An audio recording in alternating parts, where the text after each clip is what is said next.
Nous étions le 12 janvier 1990 et le New York Times informait ses lecteurs de la disparition de Juliette Berthaud. C'est très rare pour un artiste français, une telle nécrologie dans ce quotidien prestigieux. La faute, sans doute, à cette génération d'intellectuels américains qui s'est passionnée pour la nouvelle vague et notre cinéma d'auteur. Pour les cinéphiles américains, Juliette était au cœur du combat créatif des années 60-80. Et pour nous, elle reste l'un des visages du joli mois de mai, avec sa moue, sa coupe de cheveux et ce style Gavroche revisité qui fut allègrement pillé par les magazines féminins féministes de l'époque. Aujourd'hui, Juliette aurait 64 ans et elle nous manque autant qu'au premier jour. Nous avons attendu 20 ans pour vous raconter une page de son histoire et donner l'envie aux professionnels d'écrire les suivantes. La création doit être subversive. On est les acrobates d'un grand cirque. On ne peut pas vivre autrement que sur la corde raide, sans filet. Moi, ce que je veux, c'est jongler avec ma peau, de toutes mes forces. Ah, Juliette, nom de Dieu, on y va, puis hein? Ah, belle Juliette. Eh oui, j'étais un peu amoureux de toi et je n'osais pas te le dire. Et j'aurais pas osé même, tu vois, j'en ai même pas profité en jouant le rôle. J'aurais pu.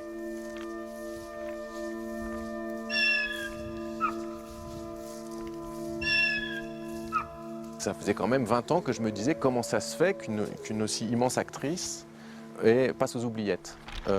C'est pas possible que, ne serait-ce qu'avec La Chinoise et Céline et Julie et Neige, elle n'ait pas marqué vraiment des gens. Je vais te bonjour ta mère.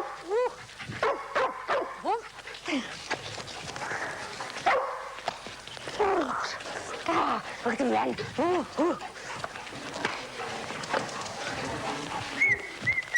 4 écrans descendus d'un coup. Tara, ma belle, Tara. Je ne peux pas vivre dans le gris, dans la grisaille. Je ne parle pas de noir et blanc. Je parle de grisaille. La vie, elle n'est pas noir et blanc. C'est autre chose. C'est une forme de vue, le noir et blanc. Mais la grisaille, c'est l'enfer. Besoin de couleur, besoin de gens, besoin de chaleur, besoin de tendresse, besoin d'amour, besoin d'affection, besoin de... La Juliette Berthaud, c'est parti très très fort pour moi finalement, mais grâce à elle au départ. On était en train de tourner un petit court-métrage de Rivette qui au final a fait 11h20, qui s'appelait Out One Spectre, avec Lonsdal, Jean-Pierre Léaud, Bulot, Gier, etc. et Juliette. Et là-dedans, moi j'étais second assistant, et Juliette s'obstinait à m'appeler Marlon. Je trouvais que je ressemblais à Marlon. Bon. Et comme elle rencontre dans ce film, elle rencontre plein de gens différents. Une fois c'est Jean-Pierre Léaud, une fois c'est avec lequel à chaque fois il y a une histoire.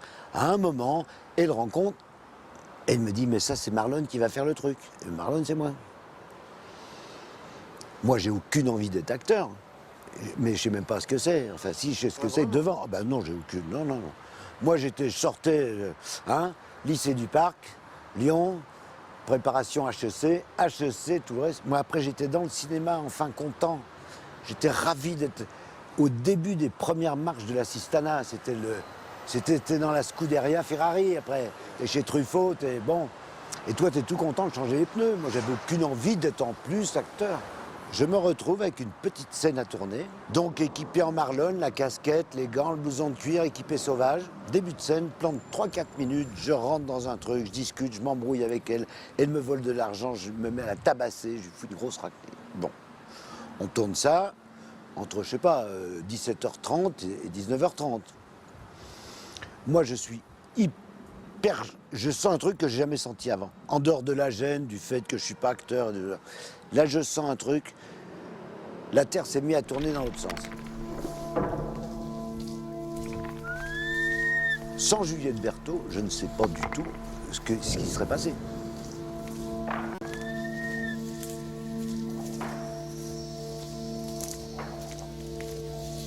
J'étais au cours Simon encore et amené de temps en temps à faire des essais. J'ai joué un petit peu dans une troupe au théâtre, j'étais au Corcibon, et j'ai passé des essais pour Robert Enrico, pour un film qui s'appelait Les Caïds, et qui devait être à un moment d'ailleurs joué, il devait y avoir Brel, et puis en fait, non, ça a été Reggiani, avec Jean Bouise, et il cherchait un couple de jeunes. Il y avait Michel Constantin aussi qui jouait le bandit. Avec des cascadeurs, et ben Julienne qui s'est occupée de tout, c'était des bandes de cascadeurs, et Juliette était pressentie donc pour jouer le jeu de la jeune fille. Il cherchait pour le couple un garçon. La rencontre avec Juliette, c'est vrai que j'avais le béguin, quoi, comme on dit, c'est vrai, tu vois, puis ça allait bien avec les deux rôles, quoi. Espèce de voyage à deux, après un hold-up, mélangé à des voyous, des trucs, des jeunes qui s'aiment et puis qui partent et qui se font descendre par les flics, enfin le côté romantique du truc. Donc à l'époque, j'avais un côté un peu fumeur, mais j'étais plutôt, bon, je regarde les photos, j'étais assez poseur en fait. Mais poseur, mais sans avoir vraiment confiance. Ce qui fait qu'avec Juliette, ça m'intimidait, tu vois. Alors dans le film, elle m'embrasse un moment, à la prison, elle me roule un peu, mais bon, j'étais pas prêt, quoi, j'étais pas prêt. Depuis ses débuts avec Godard, elle a tourné avec Rivette, Toyon et plein d'autres metteurs en scène. Voilà, et le prochain film de Juliette Berthaud, paraît-il, parlera de la ville et des comédiens. Renaud, le singe hurleur. Les crochus ou les en trompette, tu préfères? Moi, je suis contre les maisons fermées, je suis pour les tribus. C'est-à-dire, ça, c'est une maison ouverte. C'est pas exactement notre maison, mais c'est notre maison. C'est des maisons de princes, c'est des maisons de Gatsby, c'est des tentes, c'est des maisons du désert, c'est des maisons d'Arabes, c'est des maisons de... Hein? Ouais. On peut les bouger, on peut les quitter, on peut changer. Mais il y a toujours les gens qui sont dans la maison qui peuvent suivre aussi ailleurs. On peut foutre le camp tout seul aussi, mais ils seront toujours là, ou ailleurs aussi. C'est ça, c'est la seule chose qui m'intéresse. Enfin, c'est la vraie famille pour moi, ça. C'est là où les choses se passent de manière électrique, de manière visuelle, de manière sensuelle.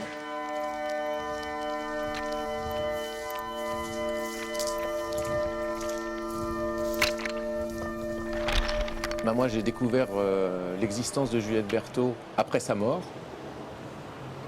Pas à l'occasion de sa mort, comme c'est parfois le cas, même si je me souviens, j'étais jeune à l'époque, je lisais Libé, donc j'avais vu, donc je voyais qu'il y avait quelqu'un qui existait qui s'appelait Juliette Berthaud, mais ça ne me disait pas plus que ça. C'est à l'occasion d'un film, en fait, Neige, dans le cinéma de quartier où j'habitais à Paris, à Pigalle. Je pense que j'étais allé voir le film pour Stévenin, parce que déjà à l'époque j'aimais énormément Stévenin, et comme acteur et comme réalisateur. J'en étais ressorti vraiment marqué, vraiment impressionné, et par le film, et par Stévenin, bien sûr, mais ça, c'était pas vraiment une surprise, et par Juliette Berthaud dans le film comme personnage. Très souvent, ce qui est très impressionnant, c'est quelque chose de cet ordre, c'est justement une espèce de fusion ou de concentration dans un même visage, dans des expressions, dans des mouvements, dans une voix, de choses contraires, donc de quelque chose d'inquiet et quelque chose de burlesque et quelque chose de sensuel et quelque chose... Voilà, des choses qui sont très rarement ensemble, qu'on voit très rarement ensemble au cinéma, alors que dans la vie, et les personnes qui nous charment ou qui nous impressionnent ou qui nous séduisent dans la vie, c'est souvent des choses de cet ordre-là, en tout cas pour ma part.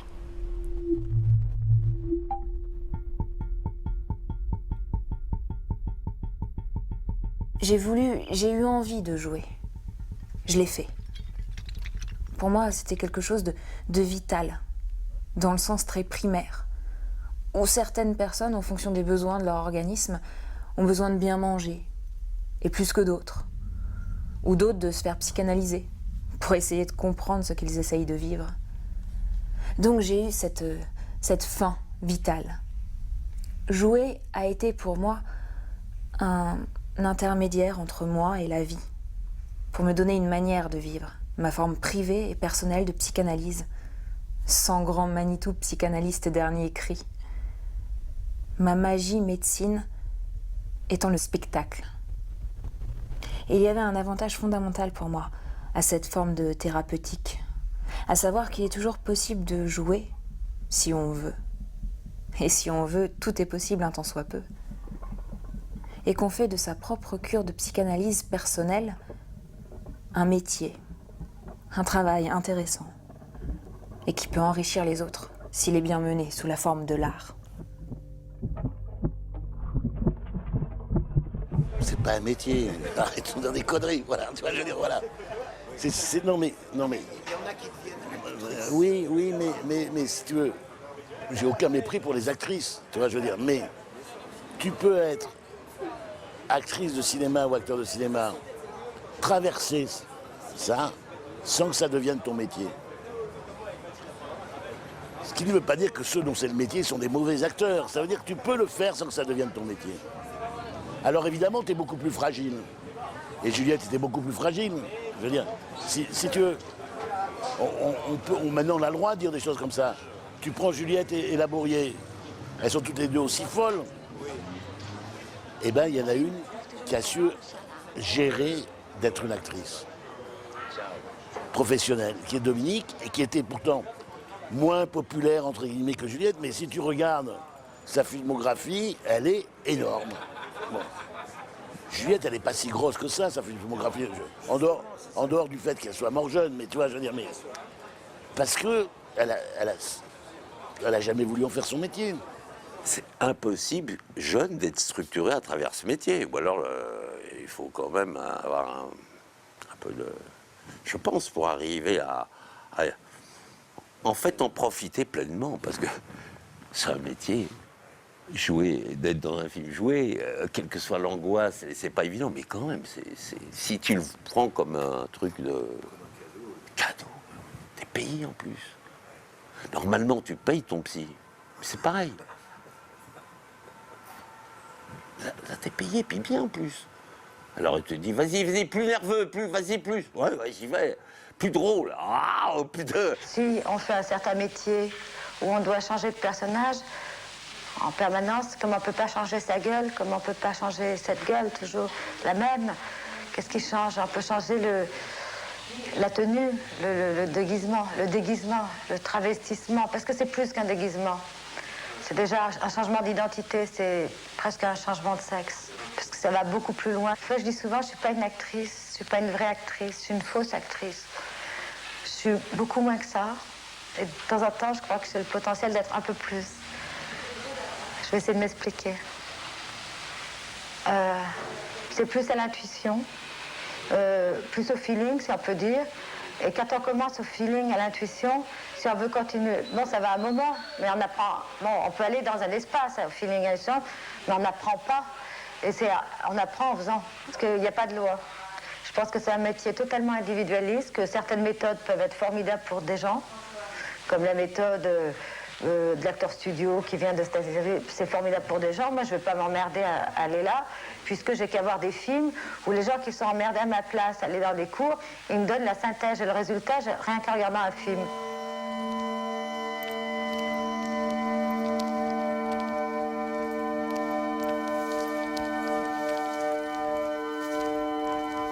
C'est un jeu extrêmement, alors on va dire moderne ou vivant, où on va parler d'énergie, où on va dire que c'est physique, où c'est des choses qu'on ne voit pas souvent au cinéma, un courant d'air frais. Enfin, il y a toute une série de métaphores. On dit souvent aussi un ovni. Et je repensais à ça, je ne sais plus quand, mais en me disant, et en repensant à Stévenin aussi, parce que je faisais le parallèle avec Stévenin, je trouve qu'il y a quelque chose d'analogue dans ce qu'ils portent dans leur corps, dans leur visage, dans leur jeu, et qui apparaît pas si souvent que ça au cinéma, c'est que tout simplement ce qu'on appelle ovni, c'est tout simplement donc d'une autre galaxie qui vient d'ailleurs, etc. C'est une hypothèse, c'est une question que je me pose, mais c'est tout simplement parfois quelque chose de social, c'est-à-dire que c'est des premières générations de comédiens. C'est quand même un lieu très consanguin, le cinéma. Et je me suis parfois demandé si tout simplement, parce que par exemple Sandrine Bonnaire à un moment donné a apporté aussi quelque chose d'un petit peu comme ça dans ses premiers films, Et à l'époque, tout le monde avait bien fait le lien, que c'est qu'elle n'était vraiment pas du sérail, qu'elle venait d'ailleurs, qu'elle apportait quelque chose qui venait d'ailleurs. Et voilà, donc, elle donne l'impression de quelque chose, en tout cas, de moins bourgeois.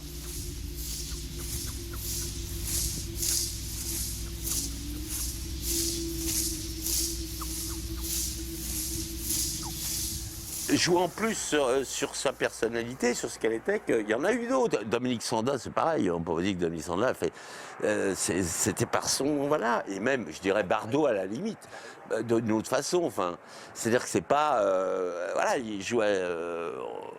J'ai jamais vu se dire, tiens, je vais interpréter, je vais. C'est pas le. Comment dirais-je? Tu vois ce que je veux dire? L'adaptation, de rentrer dans. Elle n'a pas joué Charles de Gaulle, tu vois, par exemple. Elle n'a pas osé. On vient de province sans école. Avec une bonne rencontre qui est comme une baraka. Oui. Donc après, tu es sûr de rien et tu peux pas prendre de... T'es ni parisien, ni conservatoire, ni acteur, ni... T'as juste eu un petit coup d'étoile et tu l'as chopé au bon moment aussi. C'est-à-dire que d'un seul coup, ça te met des étoiles partout et toi, tu rentres dans un truc et tu sens que ta vie va être orientée vers ça. Mais si ça tombe demain, tu tournes plus. Oui. Donc, tu vois, c'est des petites traces comme ça.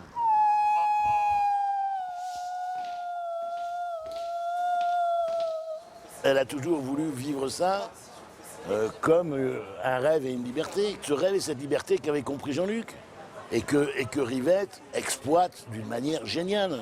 C'est pas son truc.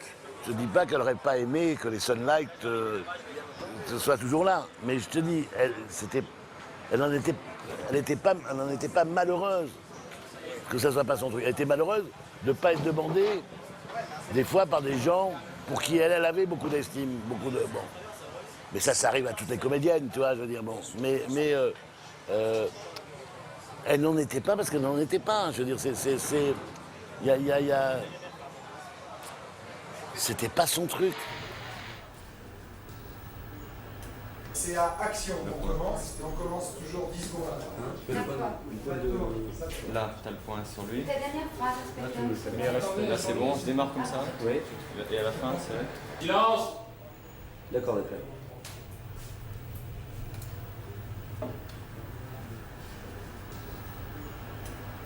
Action.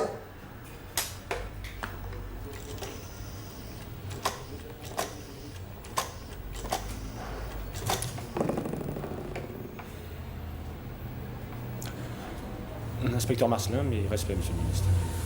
Il y a des êtres qui ont une présence plus étrange que d'autres dans la vie, et je trouve que c'était quelqu'un dont la présence était forte et étrange.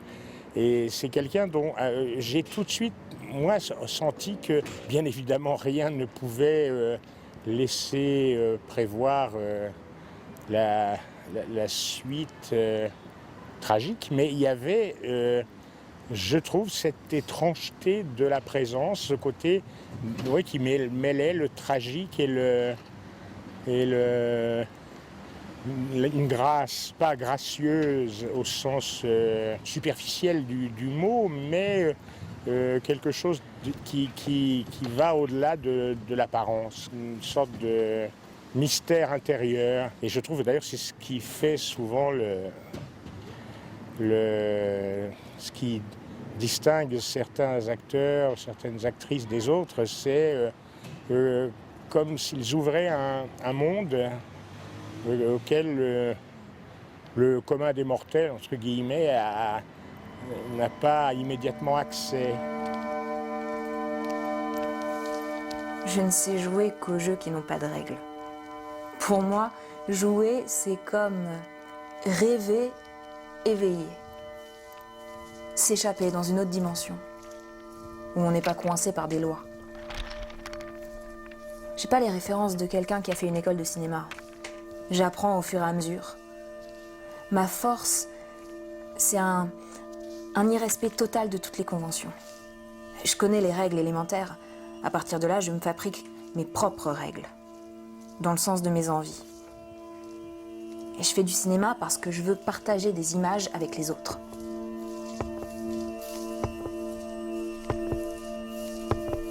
J'ai un souvenir de Juliette Berthaud que j'ai croisée sur le tournage des mémoires du président de Moldavie. Le président étant joué par Jean Dasté. Réfléchis, mon œil. Je lui ai assez répété à cet idiot que toutes ces histoires, à son âge, ça finirait mal. Embolie pulmonaire. Il me fait marrer, Schwarzenegger, avec ses diagnostics. Mais qui je vais mettre, moi, à la générale Poudrière? Qui va contrôler mes ventes d'armes? Oh merde. Dans la même année, le patron de la Banque centrale, le 3e bureau, et puis cet idiot de Georges.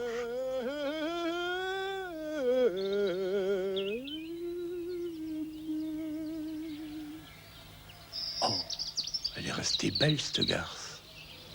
Pendant un moment où, un peu de pause, Juliette Berthaud s'est approchée de Jean Dasté pour lui parler et lui a raconté que Jean-Luc Godard, alors je ne sais pas sur quel tournage, pendant les moments de pause aussi, pour distraire un petit peu tout le monde, marchait sur les mains à la manière de Jean Dasté, qui était le pion dans Zéro de conduite de Jean Vigo.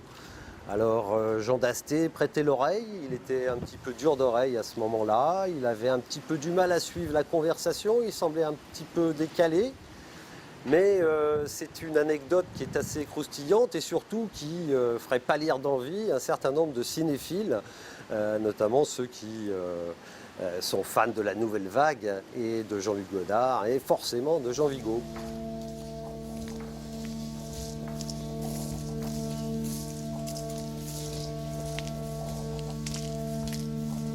Je ne sais pas pourquoi il s'intéressait particulièrement à Juliette, sauf que les comédiennes qu'il choisissait au début de sa carrière étaient des comédiennes qui avaient un petit peu le type de Juliette Berthaud, des femmes qui étaient brunes, qui avaient un certain charme, une certaine jeunesse. Et puis Juliette Berthaud avait aussi une personnalité tout à fait particulière, avec une voix notamment.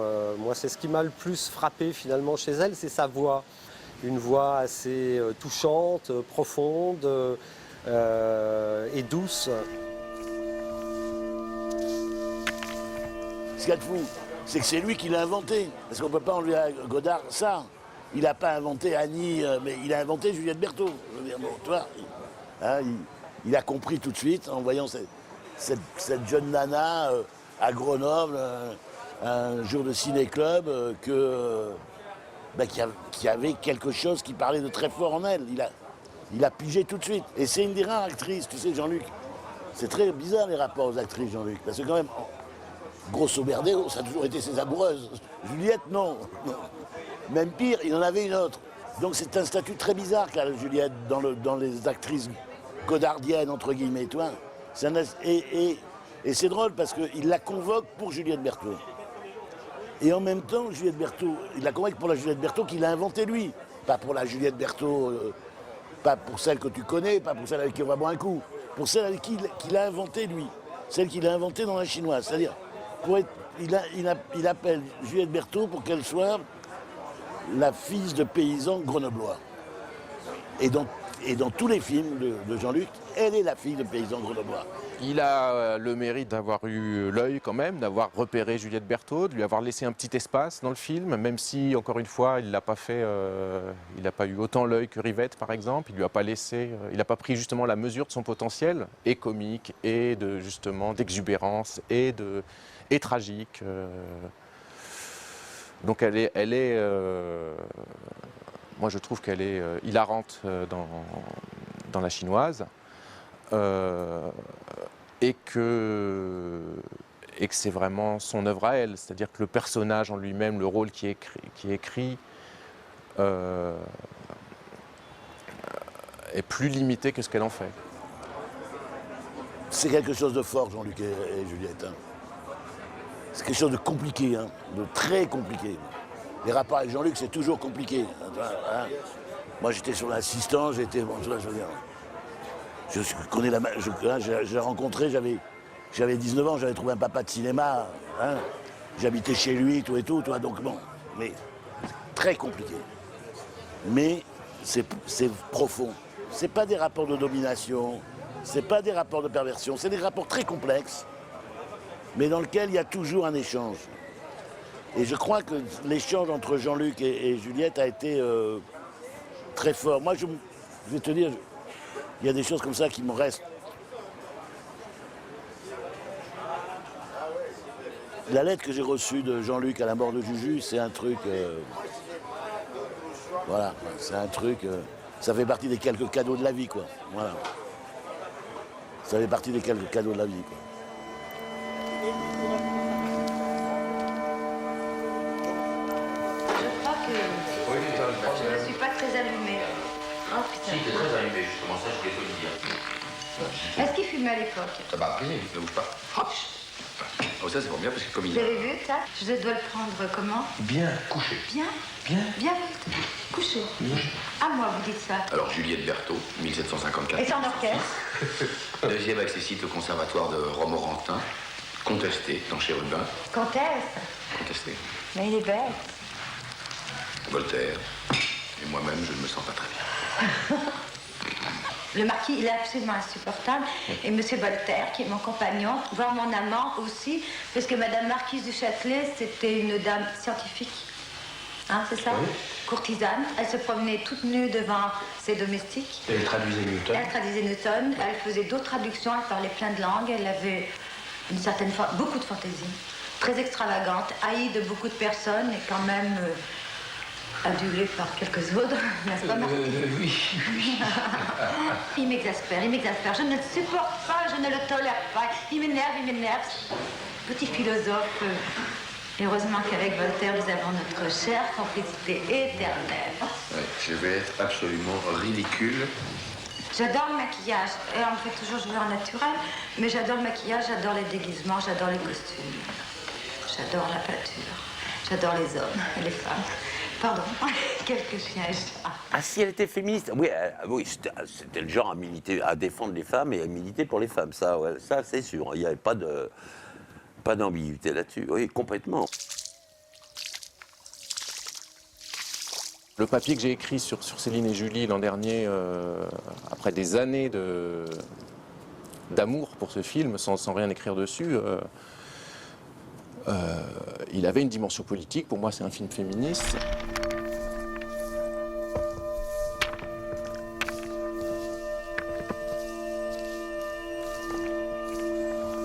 Pour Rivette, l'enfance est féminin. Oui. Ça, c'est un vieux truc de Rivette. C'est-à-dire qu'il n'y a d'enfants que de femmes. Chez Rivette, t'as déjà vu des enfants qui ne sont pas des femmes? Tu vois, des gens qui se comportent d'une manière enfantine, qui ne sont pas des femmes? C'est des femmes. Mais c'est un hymne à l'enfance. C'est un hymne au fait que tu peux commencer une histoire sans savoir la fin. Et que ça, c'est la liberté des enfants. Ils disent « il était une fois », ils ne savent pas ce qu'ils vont dire après.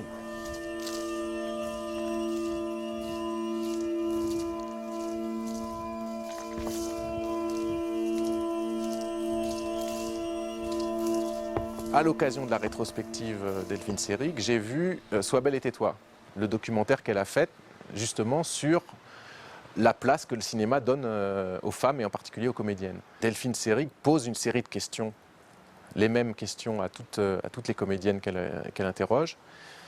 Et c'est vraiment des questions à la Socrate, c'est-à-dire la question géniale à laquelle il fallait penser pour que tout d'un coup, tout sorte ensuite, la vérité sorte. Et en l'occurrence, la question peut-être la plus géniale du film, c'est d'attirer l'attention des comédiennes sur la question de la complicité entre femmes. Quand est-ce qu'on vous a donné, souvent, rarement, jamais, toujours, des rôles, des scènes, même dans un film, et dans un rapport de complicité, d'amitié, et non pas en train de vous crêper le chignon pour un homme. On les voit se creuser la tête et dire « mais non, jamais !» Et dans la vie, est-ce que vous vivez ça? Ben oui, tout le temps. Et est-ce que dans ces films en question, il y avait des scènes de complicité, l'amitié à la vie, à la mort, entre hommes, seuls contre la terre entière, etc. Et là aussi, elles réfléchissent et elles font, bah oui, c'était même le sujet du film. Et toutes, et quand elle pose la question à Juliette Berthaud, elle lui dit, évidemment, à part Céline et Julie.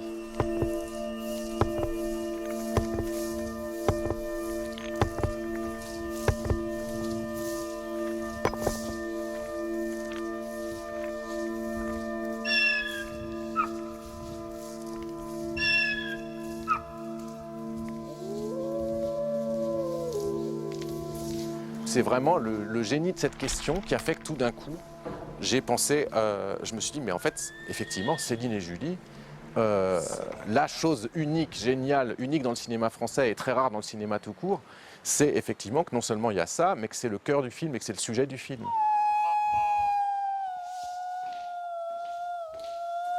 J'aime me trouver devant une caméra. Et les gens, tout à coup, se taisent. Le silence se fait. C'est la paix. Et je peux me défouler. J'aime follement le cinéma. C'est un métier superbe et que j'ai détesté parce qu'il demande une énergie redoutable. Mais en même temps, il y a une grâce dedans. Lorsque j'ai commencé, on m'avait mise en garde contre la peur de la caméra. Et j'étais timide. Mais justement, la caméra était la seule personne qui ne m'impressionnait pas.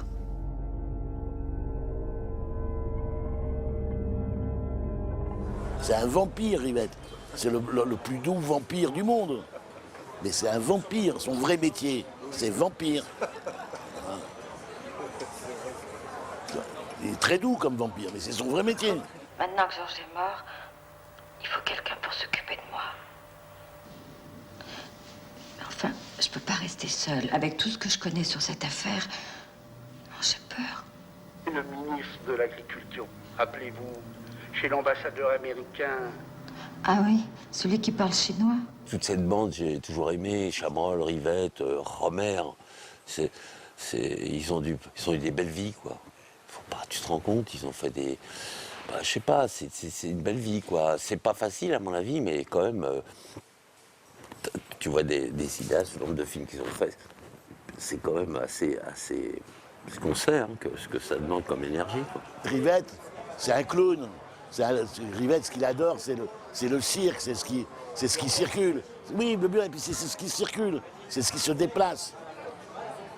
Les choses les plus belles de Rivette, je connais peu de gens capables de filmer en 4 plans ou 5 plans Paris dans un trajet de mobilette. Je veux dire, c'est quand même il est génial pour ça. Je veux dire, pour tout ce qui est le déplacement, l'espace, des espaces qu'inventent les acteurs. Le corps Crée un espace, invente un espace. Il passe son temps à capter la fiction que les acteurs inventent pour lui. J'avais lu quelque part que Rivette filmait souvent, que c'était, alors là justement dans le style Rivette, qui avait assez peu de gros plans sur les visages et qui filmait beaucoup les corps en entier. Je ne sais plus où j'avais lu ça, mais en tout cas, si j'y repense, je me dis qu'effectivement, ce qu'elle déploie dans Céline et Julie, il faut peut-être rendre hommage aussi justement à Rivette, d'avoir eu l'œil et justement de lui avoir laissé et dans l'écriture du scénario, puisqu'effectivement c'est très libre dans l'écriture et c'est un film qui a été écrit à 5 ou 6, et notamment avec les 4 comédiennes du film. Donc à la fois dans l'écriture du film, mais aussi voilà, au moment de filmer, quoi.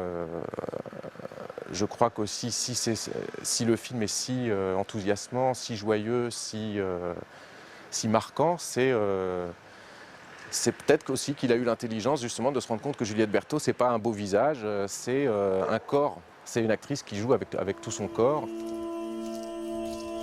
Je sais, comme comédienne, que les acteurs se livrent toujours beaucoup et que les metteurs en scène prennent peu. Je veux que les acteurs de mon film soient des acteurs heureux, écoutés, acceptés. Et pour demander beaucoup, il faut être généreux. Il faut aussi savoir mériter leur confiance. J'ai l'angoisse terrible de ne pas être à la hauteur. En tant qu'actrice, on m'a toujours pris moins que ce que j'avais à donner. Et j'ai plus volé pour recevoir que ce qu'on m'a donné. En tant que réalisatrice, je voudrais donner un maximum et recevoir autant.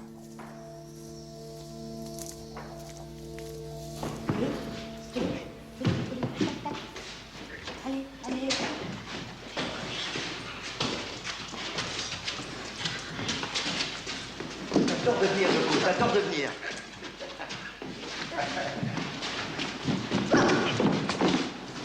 Ouais, elle me téléphone, il faut qu'on se voit, tout ça. Elle me dit oh, je fais un film, faudrait que tu sois un moment un personnage.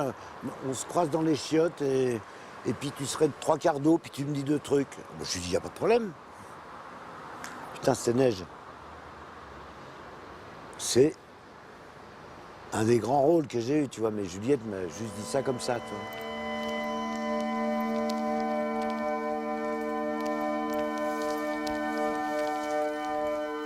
Il y a un peu d'injustice autour de ce film, quoi.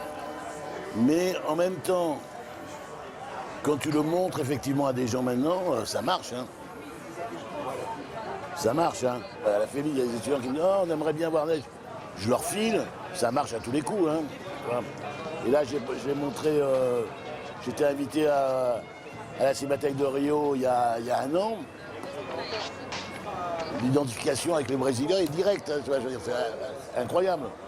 Tu vois, j'étais à la Cinémathèque de Rio, ils m'ont montré tous mes films. Neige, les gens, ils avaient l'impression d'être chez eux, quoi. Ils sont à la maison, quoi.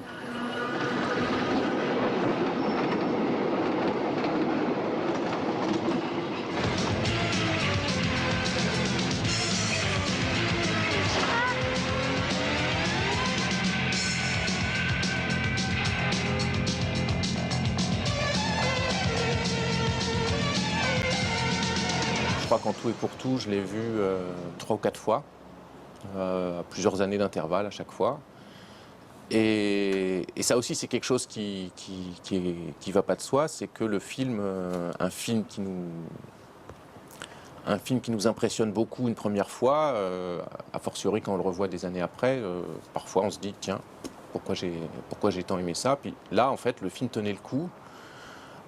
J'ai été de plus en plus impressionné par son jeu d'actrice, son personnage, par le film lui-même aussi. Vous allez être regardé, messieurs, c'est le numéro intégral proposé décollé par la neige. Qu'est-ce qui se passe là? Qu'est-ce qu'il y a? Oui, on la connaît. Eh bien, le spectacle continue avec cette la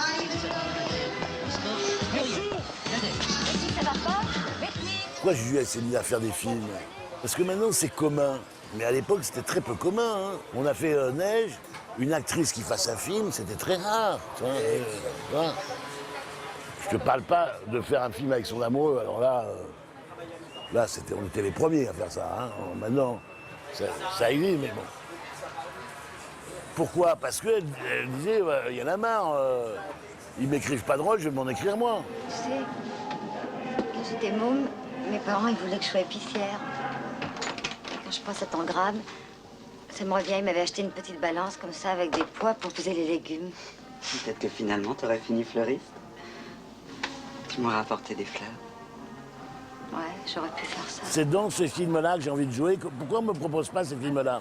Pourquoi on ne me propose pas ces films qui renouent avec une vieille idée que le cinéma peut parler de choses, du peuple, de l'espèce de réalisme poétique qui vient même pas du peuple, qui vient de la marge, tu vois, de la marge, et que moi, si je me balade dans cette maison-là, je suis bonne. Et donc, ça part de là. Si tu veux. Et en plus, c'est vraiment un film. Il y a un rapport à Neige qui n'est pas celui des Calanques, mais celui qui est de la proximité au lieu.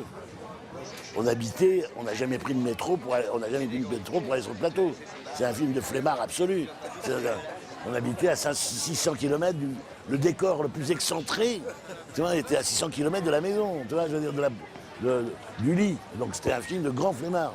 Non, mais ce que je veux dire, c'est que c'était un film qui aussi partait par rapport à un lieu, une géographie, des personnages. C'est l'idée. Et ça, je crois que c'est un truc qu'on avait vraiment en commun. Après, on a les films qu'a fait Juliette toute seule, c'est pas les films qu'on a fait ensemble. Les films que j'ai fait moi tout seul, c'est pas les films qu'on a fait ensemble non plus. Mais il y a un truc commun. C'est ce rapport à la géographie et aux personnages. Nicolas, il faut m'aider. J'ai besoin de vous. Je ne filme pas parce que je m'ennuie. Je filme quand je veux, je peux, quand il y a de l'argent, un peu, de temps. Je filme pour le plaisir pendant le tournage, pendant le montage, Je filme pas pour l'angoisse d'avant. Le montage de l'opération, les examens, etc. D'après, les douleurs de l'exploitation. Je filme pour ne pas être trop seule. Elle prend des potes à elle, on tourne un truc à la salle de cinéma à Pigalle, premier jour de tournage. Ça commence à merder très fort. En lumière, en ci, en ça. Et il m'appelle et me dit « Qu'est-ce que t'as pensé de la journée ?» Alors là, justement, ce que tu dirais pas à un metteur en scène, peut-être normal, elle, fraternement. Je lui dis « Là, t'es mal barré. On n'a rien fait aujourd'hui. On a fait 4 plans de machin avec ça. Ça va pas être 5 semaines comme ça. C'est pas possible. » Et je lui dis ça, mais en fraternité, parce qu'il y avait un truc qui merdait. Lundi, je crois, on ne tourne pas. 2 jours après, Juliette change d'équipe. Elle prend Lubchansky. William. Mais c'est quand même hyper... Voilà un genre de truc. C'est hyper dur. Tu pars avec des potes à toi. Tu commences enfin ton film. Ça ne va pas. Tu sens que ça va vraiment merder. À cause de, je sais pas, X mille raisons. T'arrêtes, tu prends un jour d'arrêt, tu changes, tu téléphones, t'as Lubchansky qui arrive. Faut le faire, hein, humainement. Humainement, c'est dur. Mais comme tu deviens quelqu'un de cinéma, et que t'as envie, pas que le film se plante, tu pars sur autre chose. Et on a tourné avec le Willy. Ça, c'était, j'ai trouvé ça hyper costaud. Bien sûr. Qui après tournait avec les moyens du bord. Il n'avait pas plus de moyens que les autres, il n'y avait rien. Alors d'un seul coup, il me dit, à quoi tu penses? Ben, j'ai dit, tu vois, là, le plan était prêt, le couloir, la Pigalle, le machin, c'était prêt, c'était bien à 20h, là, 20h. Tu vois, le bleuté dans le ciel. Et puis après, il n'y a plus de bleuté. Alors tu vas voir Lubchansky, qui est un vrai opérateur dans ce sens-là. Et l'autre, il est tout triste. Mais il ne va pas arrêter le tournage parce que le plan ne va pas. C'est-à-dire, ce qui compte, c'est le film. Pour lui, la lumière est naze. Mais c'est le film, parce qu'autrement, bah oui, on fait encore 3 jours comme ça, puis on arrête le film. Donc ce qu'il faut, c'est faire le film de Juliette Berthaud.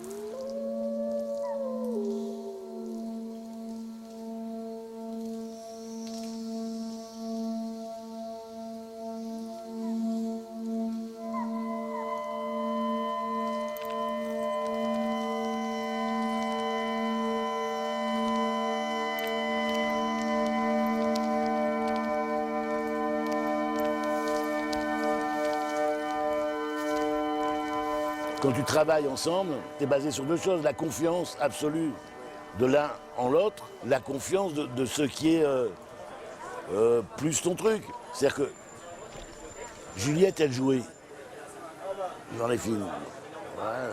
Et dans Neige et Cap Canaille, elle est de 7 plans sur 10. Tu vois, bon. Donc, la position symbolique de la réalisation sur le plateau, c'est moi. C'est moi qui dis moteur coupé, c'est moi qui joue la place symbolique du réalisateur. Bon. En même temps, Juju, elle joue. Donc de qui elle est la plus proche? Des acteurs. Donc qu'est-ce qui se passe? Moi, je travaille avec Willy de mon côté, ben ça va travailler avec des acteurs. Mais personne ne le voit, ça. Personne ne le sait. C'est pas dit. On se l'est jamais raconté, Juliette et moi. Ça c'est venu comme ça.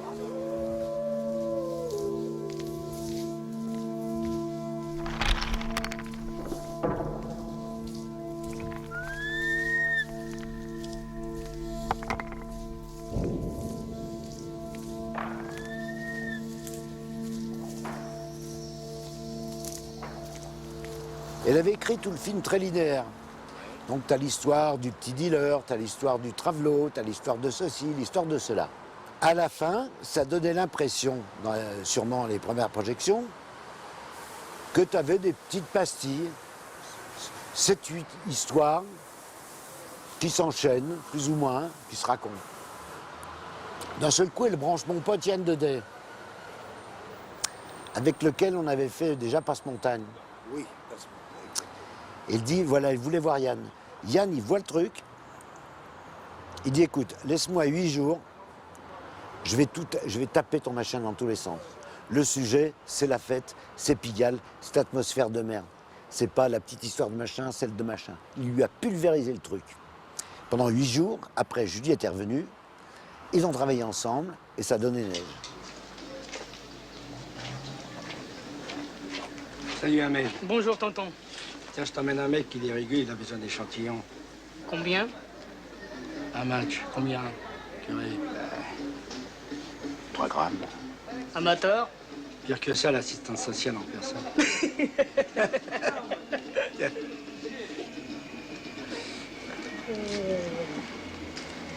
Tout à l'heure à 17h. Ça prouve qu'elle faisait vraiment son film et qu'elle était capable de...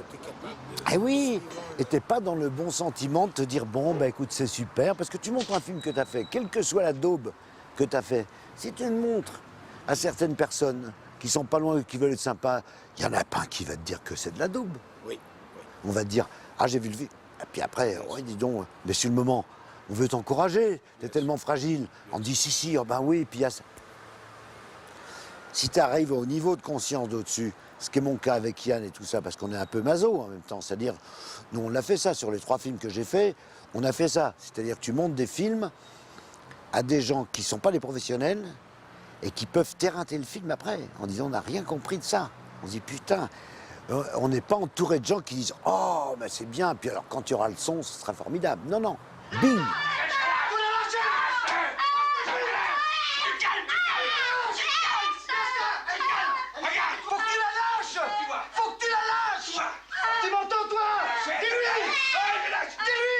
Lâche-la. Regarde-moi! Regarde! Faut la lâcher maintenant! Faut la lâcher maintenant! Faut la lâcher maintenant! Tu bouges plus! Doucement, regarde. Viens. Calme-toi, Nida. Attention! Attention! Calme-toi. Regarde-moi, regarde! Calme-toi, Nida! Regarde! Bouge pas, toi! Anita! Doucement. Fais pas le con, toi! Tu vois l'exemple de femmes qui sont engagées à fond dans un truc sûr, et puis d'un seul coup qui doutent et qui, hop, changent radicalement, prennent quelqu'un d'autre et tout. Il faut une force extraordinaire, extraordinaire. Donc avec son côté petit chat comme ça, comment elle a fait le truc qui lui correspondait à elle, à fond.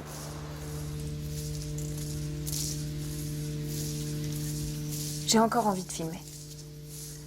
Pourquoi? Je ne sais pas. Mais c'est plus fort que moi. Pour qui? Je sais. J'aimerais un jour filmer pour rire.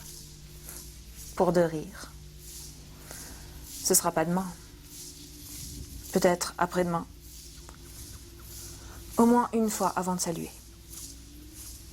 Et puis rien. Ne plus filmer. Jamais. Des Juliette ou des Stelna ou machin, je suis sûr qu'il y en a plein là. Mais après, c'est juste la boule de billard qui tape, qui fait une petite étoile, qui fait que ça rebondisse sur là et hop.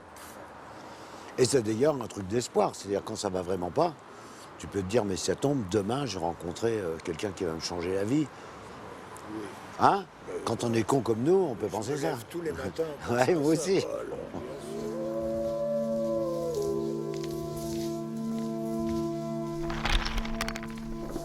Alors dans la rue, on en voit plein aujourd'hui, et je pense qu'on en voyait plein aussi dans les années 60 et dans les années 70 et dans les années 80, donc que c'est pas une question d'époque, c'est vraiment une question, je pense, de biais hein, sur la manière dont l'industrie cinématographique, il me semble, est coupée de certaines choses qui seraient tellement intéressantes et tellement passionnantes de montrer.